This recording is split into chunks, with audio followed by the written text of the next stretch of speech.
And they came over unto the other side of the sea, into the country of the Gadarenes.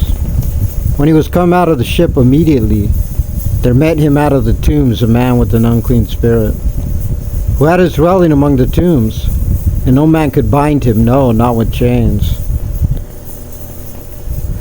Because he had been often bound with fetters and chains, and the chains had been plucked asunder by him, and the fetters broken into pieces, neither could any man tame him. And always night and day he was in the mountains and in the tombs, crying, cutting himself with stones. When he saw Jesus far off, he ran and worshipped him,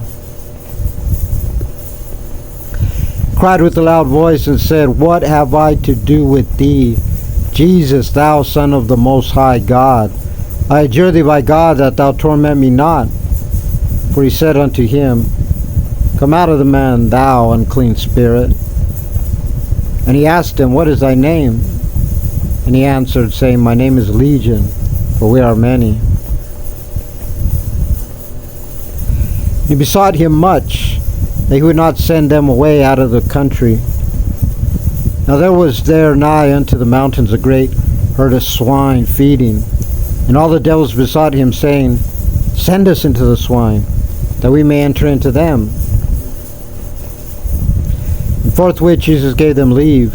And the unclean spirits went out and entered into the swine. And the herd ran violently down a steep place into the sea.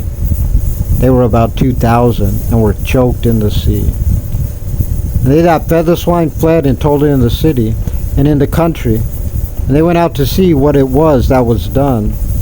And they came to Jesus and saw him, and that was possessed with the devil, and had the legion sitting and clothed and in his right mind. And they were afraid.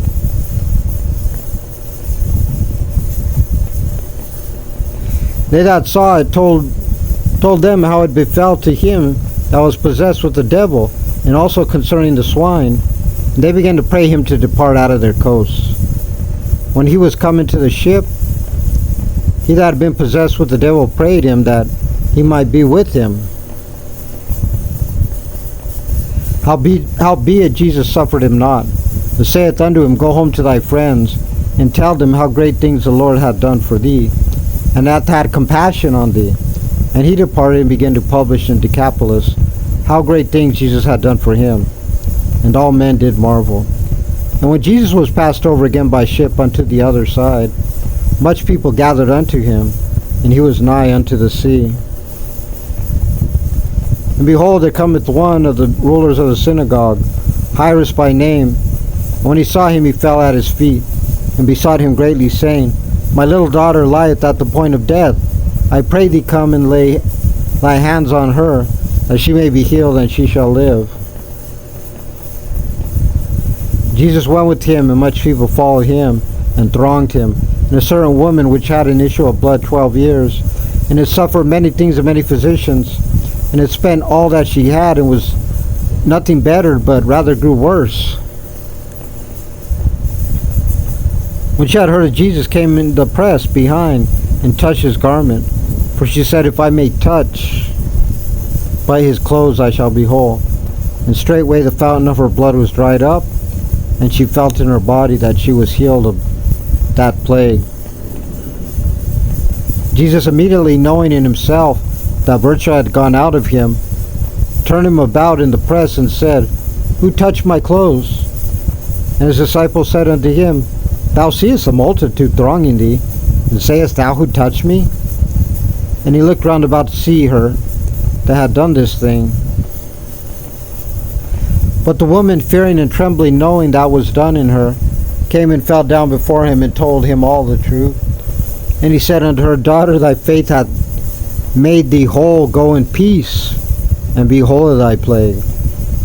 While he yet spake, there came from the ruler of the synagogue's house certain which said, Thy daughter is dead. Why troublest thou the master any further? As soon as Jesus heard the word that was spoken, he saith unto the ruler of the synagogue, Be not afraid, only believe. And he suffered no man to follow him, save Peter and James, and John the brother of James. And he cometh to the house of the ruler of the synagogue, and seeth the tumult, and them that wept and wailed greatly. When he was come in, he saith unto them, Why make you this ado, and weep? The damsel is not dead, but sleepeth. And they laughed him to scorn. But when he had put them all out, he taketh the father and the mother of the damsel, and them that were with him, and entered in where the damsel was lying. And he took the damsel by the hand and said unto her, Talitha cumi, which is being interpreted, Damsel, I say unto thee, arise. And straightway the damsel arose and walked, for she was of the age of 12 years. And they were astonished with great astonishment. And he charged them straitly that no man should know it, and commanded that something should be given her to eat.